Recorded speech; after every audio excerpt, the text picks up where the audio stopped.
نبی کریم صلی اللہ علیہ وآلہ وسلم نے فرمایا، کیوں نہ میں تمہیں دجال کے متعلق ایک ایسی بات بتا دوں جو کسی نبی نے اپنی قوم کو اب تک نہیں بتائی۔ وہ کانا ہوگا اور جنت اور جہنم جیسی چیز لائے گا، پس جسے وہ جنت کہے گا در حقیقت وہی دوزخ ہوگی، اور میں تمہیں اس کے فتنے سے اس طرح ڈراتا ہوں جیسے نوح علیہ السلام نے اپنی قوم کو ڈرایا تھا۔ صحیح بخاری حدیث نمبر 3338۔ نضر نے بیان کیا، کہا ہمیں ابن عون نے خبر دی، انہیں مجاہد نے، اور انہوں نے ابن عباس سے سنا۔ آپ کے سامنے لوگ دجال کا ذکر کر رہے تھے کہ اس کی پیشانی پر لکھا ہوا ہوگا کافر، یا یوں لکھا ہوا ہوگا کافر۔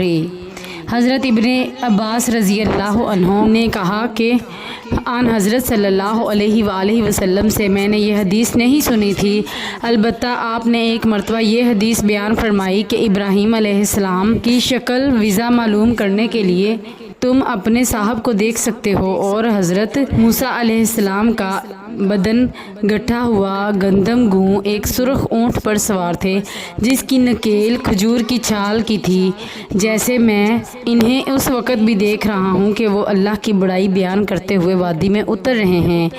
صحیح بخاری حدیث نمبر 3355۔ نبی کریم صلی اللہ علیہ وآلہ وسلم نے فرمایا، آج کی رات میرے پاس خواب میں دو فرشتے جبرائیل اور میکائیل علیہ السلام آئے، پھر یہ دونوں فرشتے مجھے ساتھ لے کر ایک لمبے قد کے بزرگ کے پاس گئے۔ وہ اتنے لمبے تھے کہ ان کا سر میں نہیں دیکھ پاتا تھا، اور یہ حضرت ابراہیم علیہ السلام تھے۔